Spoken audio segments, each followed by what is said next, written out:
پہلے آپ کو وصیت کرے آپ سنائیے، آپ کو وصیت کرے آپ سنائیے۔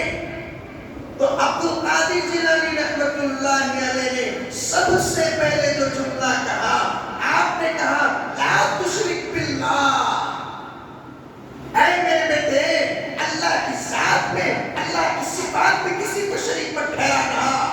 میرے جانے کے بعد لا تشرک باللہ ان الشرک لظلم عظیم، یہ سب سے بڑا ظلم ہے، یہ سب سے بڑا گناہ ہے۔ بچے نے کہا ابا یہ وصیت کر کے چلے گئے، تو آخر کے آخر سب کہنے لگے ابا ہم سب کو ایک وصیت کریں، جس ولی کے ہم نام پہ آج کھا رہے ہیں اس ولی کی سیرت ہمارے پاس ہے۔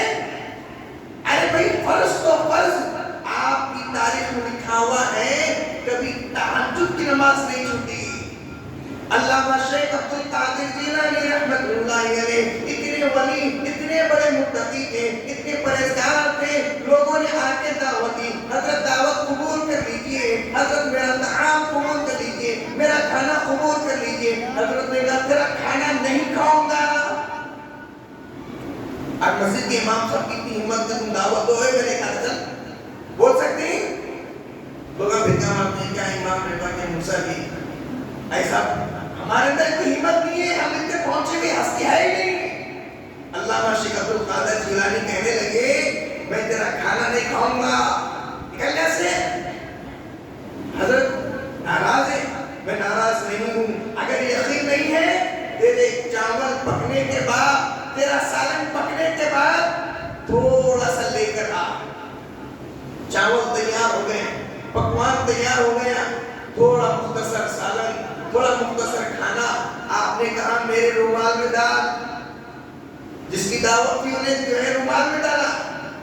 علامہ شیخ عبد القادر جیلانی اپنے دونوں ہاتھوں سے پکڑ کے اپنے رومال کو نچوڑا، ایک طرف سے خون نکلا، ایک طرف سے پیپ نکلا، اور آپ نے کہا دیکھ یہ کھاؤ میں کھانا، حرام کے لوگ میں کھا کی دعوت میں شرم نہیں آتی۔